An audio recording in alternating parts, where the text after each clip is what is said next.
హార్దిక సహకారాన్ని అందించింది. అధికారులు అన్ని రకాల అనుమతులు ఇవ్వడానికి సహకరించారు, తోడ్పడ్డారు. అలాగే ప్రజానీకం యావత్తు కూడా తోడ్పడ్డారు. అందరికంటే మీ మీడియా దేశమంతా కూడా సిఐటి మహాసభల్ని దేశవ్యాప్తమైనటువంటి ప్రచారం జరిగింది, ఏనాడు జరిగినటువంటిది. అందువల్ల ఈ మహాసభలు జయప్రదం చేసిన వారందరికీ హృదయపూర్వకమైనటువంటి ధన్యవాదాలు తెలియజేస్తున్నాం.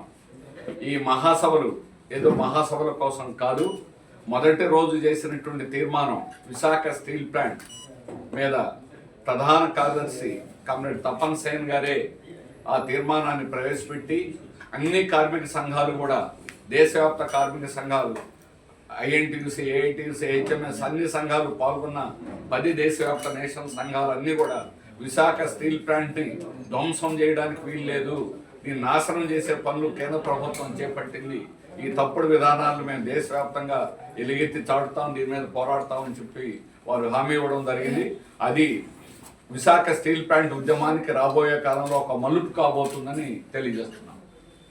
అలాగే ప్రపంచ కార్మిక సమాఖ్య ప్రధాన కార్యదర్శి ఈ మహాసభకు హాజరయ్యారు. వారు తర్వాత కూడా చేసినటువంటి ప్రకటన కానీ, ఆ మహాసభలో కానీ దేశవ్యాప్తమైన ప్రపంచవ్యాప్తమైనటువంటి పోరాటాల పట్టంలో విశాఖపట్నం కూడా చేరడం అనేటువంటి చాలా గొప్ప విషయం. ఇక్కడ జరిగినటువంటి పోరాటాలు, జరుగుతున్నటువంటి ఉద్యమాల్ని వారు హృదయపూర్వకంగా అభినందించడం అనేటువంటిది జరిగింది.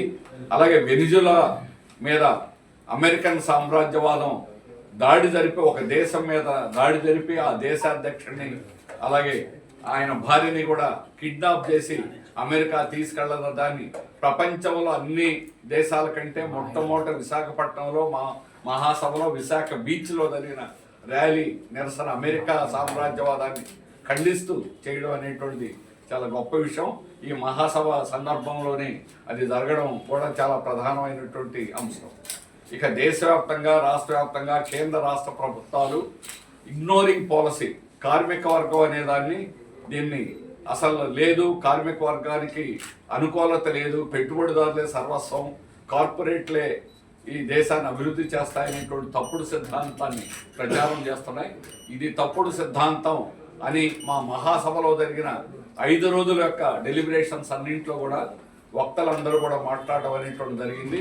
కార్మిక వర్గమే సర్వ సంపదలు సృష్టించే వర్గం, ఎర్ర జెండా అనే దాన్ని ఇగ్నోర్ చేయడం అనేటువంటిది కాదు, ఎర్ర జెండా ఇగ్నోర్ కాబడదు, కార్మిక వర్గం ఉన్నంతకాలం ఎర్ర జెండా అనేటువంటి నిలబడుతుంది అని ఈ మహాసభలు రుజువు చేశాయి.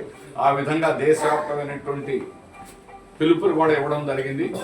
4 లేబర్ కోడ్లు కార్మికులకు ఈ రోజు ఉన్నటువంటి హక్కులన్నింటినీ కూడా సారం పిండి కార్మిక వర్గాన్ని బానిసల్లాగా పనిచేయించాలని, మేడే 150 సంవత్సరాల క్రితం సాధించుకున్నటువంటి 8 గంటల పని విధానాన్ని కూడా కాలరాసి 12 గంటలు 13 గంటలు చేయించాలని, ఓవర్ టైం లేకుండా చేయాలని, కార్మిక సంఘాలు లేకుండా డీయూనియనైజ్ చేయాలని, ఇది సామ్రాజ్యవాదులు ఇప్పుడు చేస్తున్న కార్పొరేట్ల కుట్ర.